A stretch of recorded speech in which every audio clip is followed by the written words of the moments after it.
What's going on, guys? Ted from Nerd Immersion here, and I'm back with another Xanathar's Guide to Everything / Unearthed Arcana comparison subclass video thing.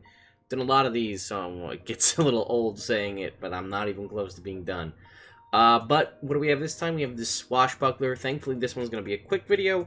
Swashbuckler was in an Unearthed Arcana, the Waterborne Unearthed Arcana, way back in the day, one of the original ones released. Then it was updated and then reprinted in the Sword Coast Adventures Guide, and then it has since been reprinted in Xanathar's Guide. Though it is pretty much untouched, and I think word for word, so it should be relatively quick.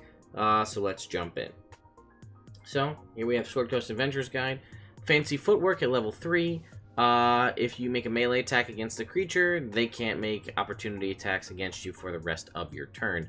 A reminder that means even if you miss, they can't make it. It's just you have to make an attack. So, make a melee attack against a creature, they can't make opportunity attacks against you. Easy enough. Rakish Audacity. Add your Charisma modifier to your initiative rolls.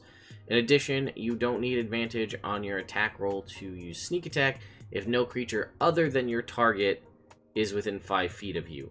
All other rules for Sneak Attack apply. So what that means, again, just to clarify, is you can, if you have an ally within 5 feet of that enemy, you get Sneak Attack because that's how Sneak Attack works regularly.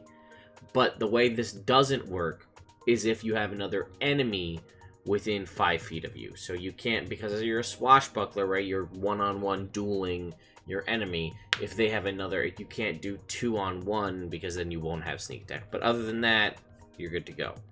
Charisma mod, you also gain, oh, see, they changed the wording, I believe, a little bit.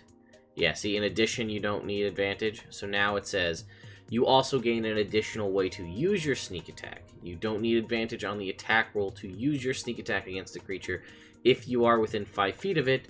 No other creatures are within 5 feet of you, and you don't have disadvantage on the attack roll. All other rules apply. So they tweaked that. They've done this a little bit on a couple classes to the reprints to tweak and refine the wording a little bit. So this says you don't need advantage. This didn't call out that you couldn't do it with disadvantage. However, that's a base rule of sneak attack. So, but they just clarified that a little bit. And honestly, I would say that this ability is the majority of the reason why most people take Rakish Audacity and Fancy Footwork are 90% of the reasons in my personal experience why anybody chooses Swashbuckler as their class.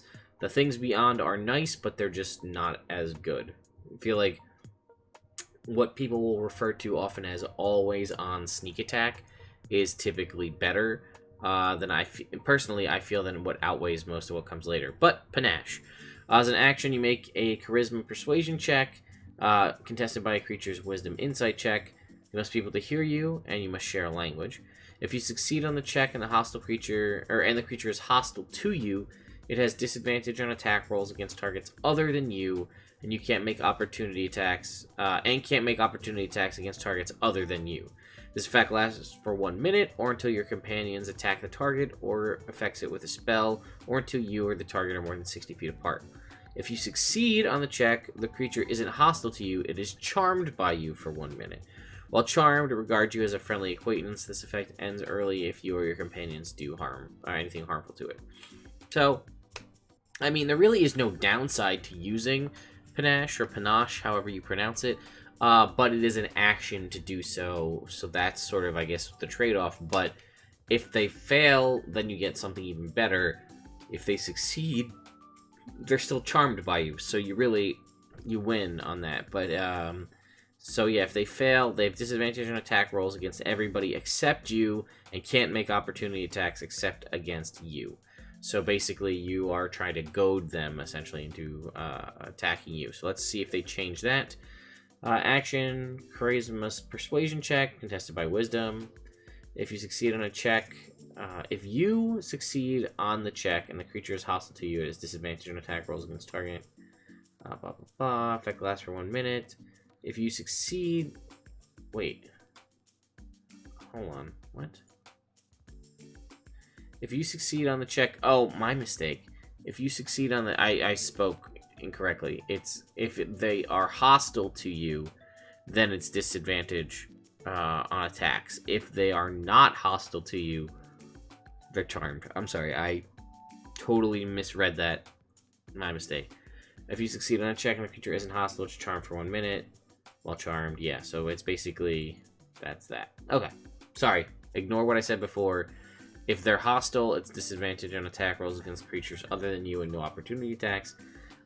If they are not, then they're charmed. 13, Elegant Maneuver. You can use a bonus action to gain advantage on your next acrobatics or athletics check you make during the same turn. See, I don't particularly like that because how often are you making I guess the way this is designed is to get out of grapples, I guess? Because how often are you making acrobatics or athletics checks during combat? Because it specifically says during the same turn. So I guess the main purpose of this is to escape grapples, which I guess kind of makes sense, right? You're a swashbuckler, you're fancy footwork, you want to move around, you know, do things. So if you use this to get advantage on your acrobatics or athletics check, then you can use your action to get out of the grapple with advantage, but then you still can't move. I guess you could use your movement, but those don't count as attacks, so it doesn't work with fancy footwork. I don't know. I don't really think it's that great, personally. Maybe I'm missing something, and I always have been, and I'd love for you guys to correct me and tell me that I'm wrong. It's exactly the same. And then Master Duelist. If you miss with an attack roll, you can reroll again with advantage. Once you do so, you can't use this feature until you finish a short or long rest. If you miss with an attack, you can reroll it again with advantage, short or long rest. I think that's a great ability. That's your capstone ability, and it's only short or long rest.